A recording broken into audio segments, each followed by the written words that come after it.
Pista Vocal.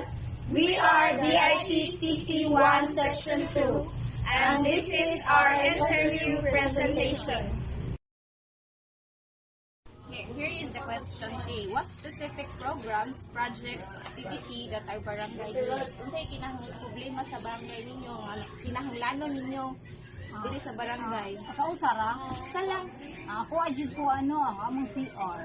CR. Ay ako banderi, wa man gyud mga CR. Ya mas kasagaran wala CR ba. Need Ano lang ninyo ka ang CR lang nga para sa kadaghanan ba. Thank you, Tere. Thank you. Here are the questions A. What specific program, projects, activity that are barangay needs? Bisaya day. Unsay kinahanglanon na diri sa barangay nga, for example, katindang. CR then kanang kuan barin sa tanganan sa mga surakan daghan ko na surat na bayo. Like proper segregation. Thank you. Question 9. What specific program, projects, activity that your barangay needs? Ano kami mga tinanglan diri sa inyong mga barangay? Iwan, materialis para sa rappel.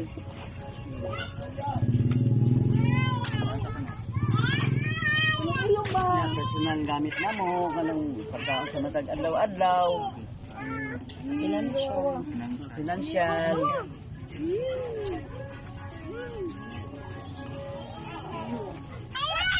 Ano sa mga ilan?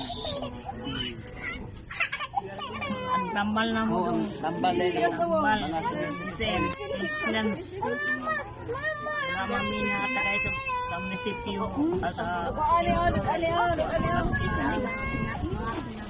dili man vaccinated ka pwede ka dito.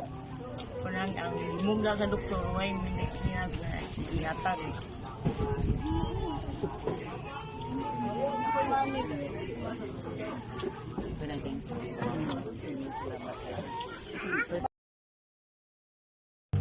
Question niya, what specific program, project, or activity that your barangay needs? Sayaw nung ako ang mga barangay activity nga what is program ka na video ng kanal ang kanal din ba yan ang Mara na siya yan. kanal buwan sa ako alam kanal buwan priority ng mga Salamat sa inyo ha. What specific program, project, or activity that your barangay needs? Sports activity. Anong sports Kay- activity mo? Kailangan magbatanon nga mag-basket ta mo niya. Wala may kuan ba? Kanang korte nga do basket mo ato ng puso ng basket sa lahat.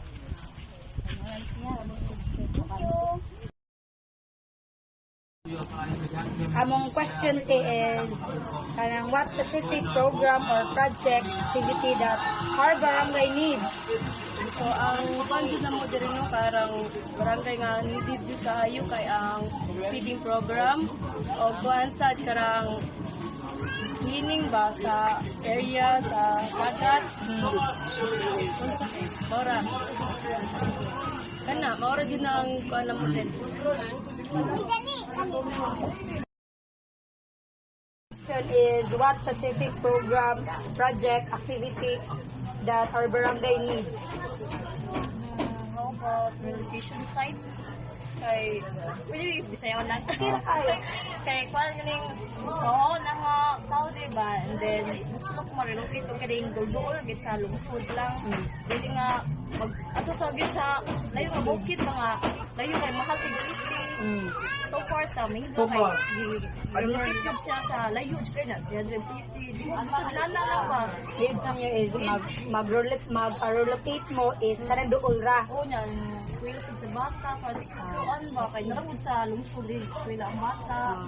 Hindi mapikuhan ang eskwela ba? Projects, activities that your barangay isip isa ka mamulupyo diri sa barangay Pantalan. Akong burger project na mo diri is syempre mga panginabuhi na mo diri sa barangay sa Pantalan is ang pagpalagat like palikoy sa sikoy. So ang among sa project is ang kanang bangka, like siguro mao man gyud ang mga ingredients na mo sa pagpapagawa. So mao na ang mga sawapan-on nga ang among kanang like sa mo training me how to build sakayan. What specific program, projects, or activities that your barangay needs? For me, our needs in our barangay is to have clean and green for our Mother Earth, like plant more trees and stop cutting trees to avoid and bad affliction in our society.